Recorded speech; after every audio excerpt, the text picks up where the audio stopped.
Okay, so good afternoon. Our tutorial for today is all about Rule 23. So we're going to use a infographic and video presentation on this rule because I cannot really show you how it is being displayed on board the vessel since my drawing is not really good. Okay, so let us start with Rule 23. This is the power-driven vessel underway. So the meaning of underway is gumagalaw po yung barko, it is moving and it is using the engine. So as per Rule 3, underway is vessel not being made fast to the shore, not being anchored, or not being moored in port. So sa mga circumstances sa ganon, ito po yung underway. So it is very important for us to consider the different lengths of the vessel. Kung 50 meters, 25, below 50. So ano yung mga lights na di-display po natin? So let us start. 23.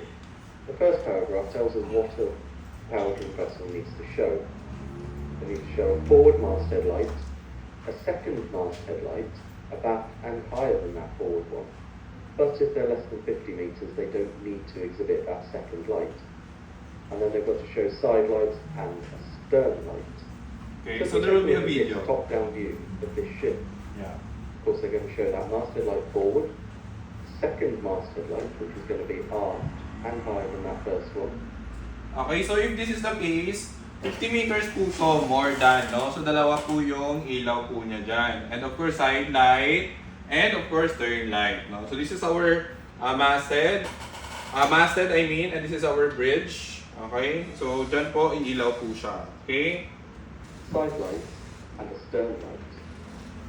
If we look at the side profile of the ship, Yeah. of course it's going to be nighttime. So pag-ilid naman, okay, how it is being displayed at night. That masthead light forward, Yun. second masthead light, abaft and higher, Okay. and then side lights.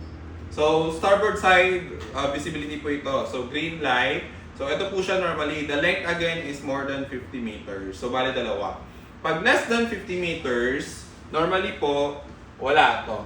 Okay? So, wala po yung nasa forward masthead. Okay? The rest is the same. Back to the top-down view, we can see the angle that we're looking at the ship. And from here you can see you can only actually see the forward masthead light, the second masthead light, and the side light.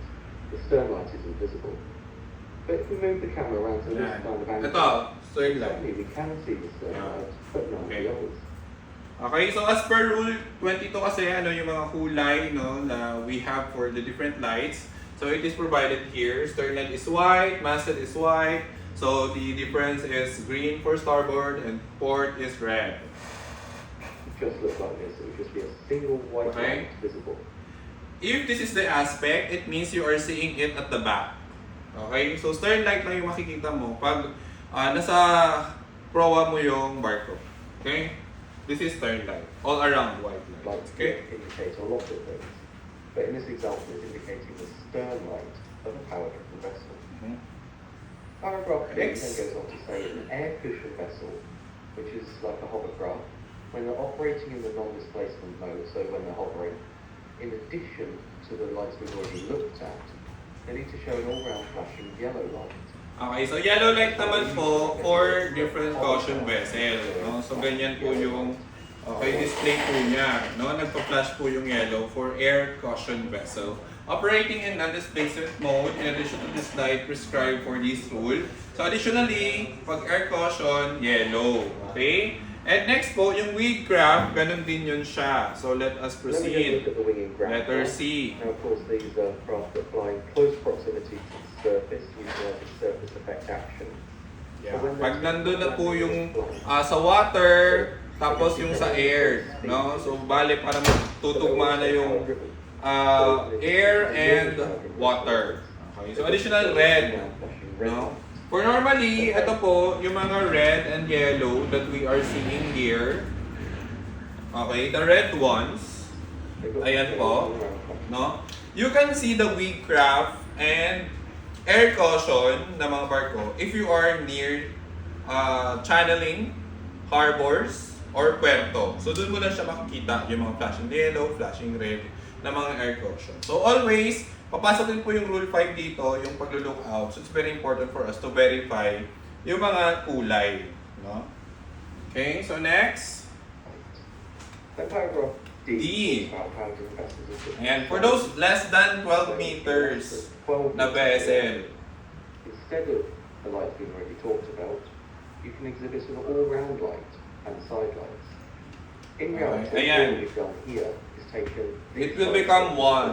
for a ship of less than 50 meters. yan, less than 50 meters, wala po siyang dito, no, sa bridge. Okay, so bale mali po yung unang kanina. So yung nasa bridge yung wala. Okay, dito pala sa proa yung makikita. Okay. Light and a stern light. Okay, or A yan. single all-round white light. All around white light pag less than 12 Power driven meters. vessel less than 7 meters in length. Pag 7 meters naman, Exceeds 7 knots. Instead of the lights in the first paragraph that we first looked at, you can exhibit an all-round white light yan. and, if possible, side lights. Lantern side lights, ganun. So you know if you're Okay. less than 7 meters, less Pag less than 7 meters, ganito. Ha? Okay? Pag, again, less than 20 and 50 meters, so yung nasa proa, yung magsistay. Okay? Ito yung wala. Tapos meron siyang side light. you may only be showing single all-round. Single or white all lights. round? Pwede din.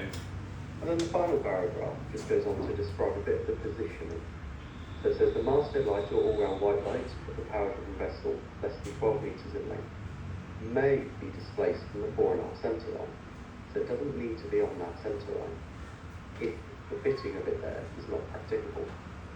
But if it is displaced, the side lights need to be combined in a single lantern. Yan, And single that needs to be lantern. carried on the fore and aft centre line. Okay, for those, Or as close as practicable in the same fore and aft line as the masthead light or the all-round white light.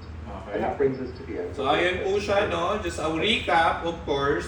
Again, we would like to correct yung ating statement a while ago.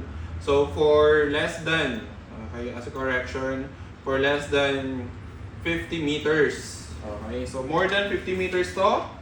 Pag less than 50 meters, wala to. Okay, yung nasa bridge. No? So, yan po yung nasa proa, yung nandun. Okay, so the common ones, again, are those with more than 50 meters and less than 50 meters that you can encounter on board the vessel. So, ganito po yung mga ilaw natin for Rule 23. So, I look forward na marami po tayo natutunan for the different length of the vessel. So, please consider always the length of the vessel in terms of displays for navigational lights. Thank you.